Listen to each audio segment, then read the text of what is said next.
Conversations with Mike Bear on Self-Talk.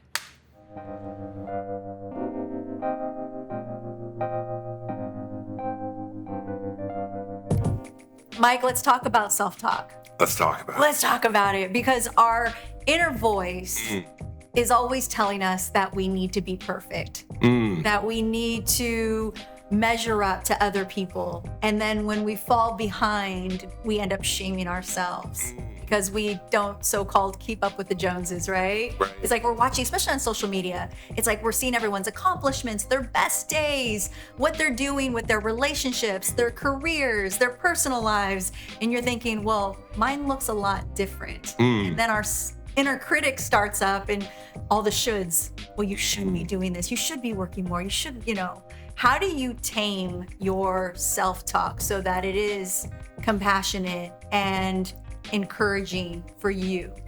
Well, I mean, everyone knows an attitude of gratitude keeps away the baditude. So, that's one simple. Attitude of gratitude keeps away the baditude. Yeah. I love it.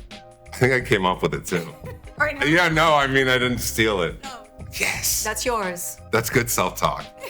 No, but I think it is very hard. Look, we can't help what families we grew up in. So everyone is different in terms of their level of comparing.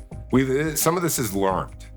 Whenever we compare, we don't feel well, even if we're doing better. I think everyone has their own degree of comparing. I think some people, it's about finance or romance or bromance. Yeah. Well, a lot of the conditioning we see through movies and books, and we think, well, my life isn't as romantic as the movie I just saw, or as people are, everyone has the setup relationship now on social media where they're flying to these locations and it's the perfect engagement. And I'm just like, this is all very contrived. And I've worked with so many people that the image to the world is beautiful and romantic and special and behind rich. The scenes. And behind the scenes, it's a hot mess express. Yeah.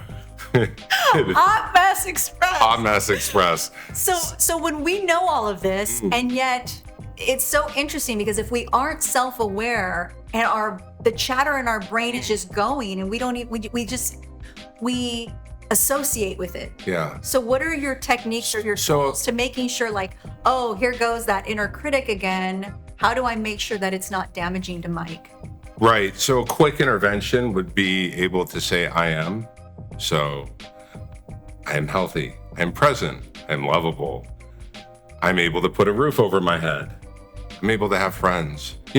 As soon as you start churning yourself with a different vibe and a different energy, you care less about others. I don't even know if you caught that, but you said a quick intervention, which to me is like going inward and seeing what that self-talk is. Right. We have to intervene. Oh yeah, all day, all long. I mean, we have to. Intervene with your negative self-talk. Yeah, and I think it's important too how we greet the day and how we end the day. So how are we greeting the day to get our mindset in the best place possible, whatever that looks like, because everyone's different? And how do we end the day to appreciate our lives? And if we're able to do that, which is a struggle even for myself to be consistent, we have less jealousy, the need to be perfect. Yeah. Because when we're proud of ourselves, we feel the need to be less perfect, because perfection's non-existent in anything, because life is always moving, it's impermanent. And sometimes what we believe is something that we truly want. The universe is trying to give us something better, and we're getting in the way by trying to have that thing. Absolutely. I always say the longer we hold on for what isn't for us, the longer it takes for what is for us to come in. Yes. Yeah. But it's so hard to get that lesson sometimes. I always say there's a committee of kings and queens in our head, and they're sitting at a table, and they all have different voices based upon the circumstances of whatever may trigger us or whatever may bring in our insecurities. And it's really important to know that you're at the head of the table authentically and that you can quiet those other voices at the table. See, I give my inner critic an alter ego. Yeah. I call her bitchy Liz. Oh, yeah? Yeah, so sometimes like when I pull my jeans out of the dryer and they're too tight because I know I've eaten bad, and I hear her say, "Oh, you shouldn't have had that," da, da, da, da, and she just starts up. I'm Yeah. like, bitchy Liz needs to be quiet and go sit in the corner because I had a great time last night. Right. Yeah, I should. My little intervention. Yeah, you know, and I the first book I wrote, Best Self, was all about who you are authentically. My best self's a wizard named Merlin. You know, that's my alter ego when I'm being Merlin's not jealous. Merlin doesn't care about other people's villages or their romances or their money.